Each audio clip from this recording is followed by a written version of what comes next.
चलिए आज समय में थोड़ा पीछे चलते हैं, एक ऐसी दुनिया में जहां धरती पर कुछ ऐसे विशाल जीव घूमते थे जिनकी आज हम शायद कल्पना भी नहीं कर सकते। ये कहानी है धरती के उन खोए हुए दिग्गजों की और उनके गायब हो जाने के पीछे के रहस्य की। तो चलिए एक सवाल से शुरू करते हैं। जरा सोचिए, क्या कोई ऐसे सांप के बारे में सोच सकता है जो एक बस जितना लंबा हो और एक छोटी कार जितना भारी? सुनने में ही किसी हॉरर फिल्म का सीन लगता है ना? पर बात यह है कि लाखों साल पहले ये कोई कल्पना नहीं थी, ये हकीकत थी।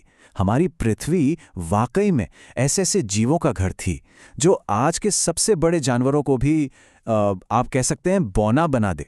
तो चलिए अपनी पड़ताल शुरू करते हैं जमीन के इन टाइटन्स से, उन विशालकाय जीवों से जिन्होंने कभी इस धरती पर राज किया था। तो सबसे पहले मिलते हैं इस विशालकाय जीव से। देखिए, एक तरफ है आज का इंसान जिसकी औसत हाइट होती है करीब 6 फीट, और दूसरी तरफ गिगैंटोपिथेकस, ये करीब करीब 10 फीट की चौंकाने वाली ऊंचाई तक पहुंच सकता था। सोचिए, एक असली का जायंट एप जो कभी हमारे ही जंगलों में घुमा करता था। इसका साइज बस सोच कर देखिए, वजन 900 किलो तक। ये कोई आज की बात नहीं है, ये लगभग 90 लाख से 1 लाख साल पहले तक एशिया के जंगलों में रहता था। और खाता क्या था? फल और पत्तियां। तो फिर ये गायब कैसे हो गया? माना जाता है कि क्लाइमेट चेंज यानी जलवायु में जो बदलाव आया वो इसकी एक बड़ी वजह बना, क्योंकि इसका पसंदीदा खाना ही खत्म होने लगा। अच्छा, अब आते हैं एक ऐसे जीव पर जो आज के अपने रिश्तेदार से बिल्कुल ही अलग था। आज का स्लॉथ कितना होता है? मुश्किल से 6 किलो का। लेकिन इसका प्रागैतिहासिक पूर्वज मेगाथेरियम, उसका वजन था, यकीन करना मुश्किल है, 4000 किलोग्राम। जी हां, पूरे 4 टन। ये जो विशाल शाकाहारी था, ये जब अपने पिछले पैरों पर खड़ा होता था तो इसकी ऊंचाई 13 फीट तक पहुंच जाती थी। मतलब करीब करीब एक मंजिला इमारत जितनी। और इसी साइज का फायदा उठाकर ये ऊंचे पेड़ों की टहनियों तक पहुंचकर पत्तियां खाता था। ये रहता था साउथ अमेरिका में, और करीब 10,000 साल पहले ये भी विलुप्त हो गया। 900 किलोग्राम। बस एक पल के लिए इस वजन के बारे में सोचिए। ये वजन था आर्क्टोडॉस का, जिसे जायंट शॉर्ट फेस्ड बियर भी कहते थे। ये प्राचीन उत्तरी अमेरिका का एक ऐसा खतरनाक शिकारी था जो आज के किसी भी भालू से कहीं ज्यादा तेज और कहीं ज्यादा ताकतवर था। इसके जबड़े, इसके पंजे, सब कुछ इतना शक्तिशाली था कि ये वाकई में अपने इलाके का राजा था। तो ये तो हुई जमीन की बात। अब जमीन से हटकर चलते हैं पानी की गहराइयों में, प्राचीन समंदरों और नदियों में, जहां जमीन से भी बड़े और ज्यादा भयानक जीव छिपे हुए थे। ये थे पानी के असली बादशाह। याद है, शुरू में हमने बात की थी उस बस जितने बड़े सांप की। खैर, उसका एक नाम भी था, टाइटानोबोआ। और हाँ, ये नाम जितना भयानक है, ये उतना ही भयानक था भी। देखिए, आज के एनाकोंडा भी बहुत विशाल होते हैं, लेकिन टाइटेनोबोआ के सामने वो सचमुच बच्चे लगते थे। इसकी लंबाई 40 फीट तक और वजन 1100 किलो से भी ज्यादा हो सकता था। और यह शिकार किसका करता था? छोटे मोटे जानवर नहीं, बल्कि विशाल मगरमच्छों का, और कुछ मामलों में तो डायनासोर का भी। और जब बात मगरमच्छों की हो ही रही है, तो एक ऐसा भी था जिसे सच में पानी का निर्विवाद राजा कहा जाता था। इसका नाम था डायनोसुचस। डायनोसुचस करीब 30 फीट लंबा और 4 टन वजनी। इसके जबड़ों में इतनी ताकत थी कि वो किसी भी शिकार को पल भर में चकनाचूर कर सकते थे।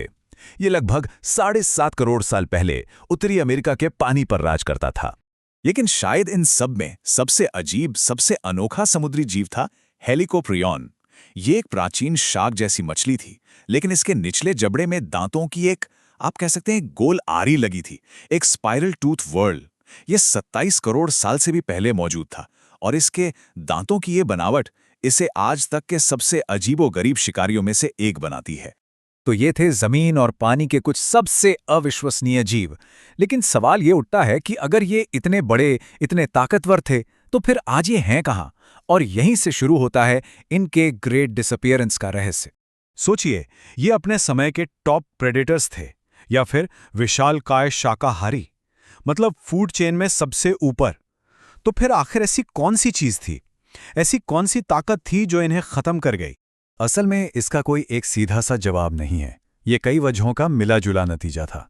सबसे बड़ी वजह क्लाइमेट चेंज। लगभग 45% मामलों में यही जिम्मेदार था, क्योंकि इससे इन जीवों के रहने की जगह और खाने पीने के सोर्स ही बदल गए। इसके अलावा करीब 30% असर पर्यावरण में हुए दूसरे बड़े बदलावों का था। और हाँ, बाद के समय में इंसानी गतिविधियों का भी लगभग 15% हाथ रहा इनके गायब होने में। और ये सब कुछ रातों रात नहीं हुआ। ये एक बहुत ही धीमी प्रक्रिया थी जो लाखों सालों तक चली।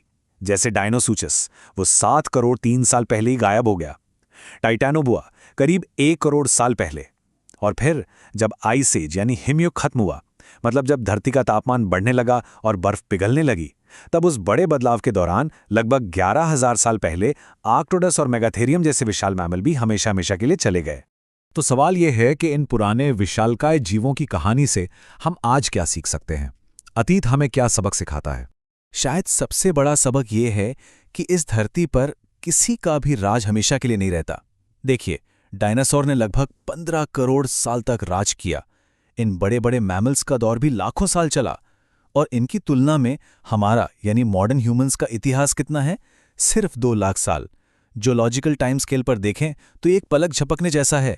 तो इनकी कहानी सिर्फ इतिहास का एक पन्ना नहीं है, ये एक चेतावनी है, एक रिमाइंडर कि हमारा प्लैनेट लगातार बदल रहा है, और कोई भी स्पीशीज, चाहे वो कितनी ही ताकतवर क्यों ना हो, वो हमेशा के लिए नहीं होती।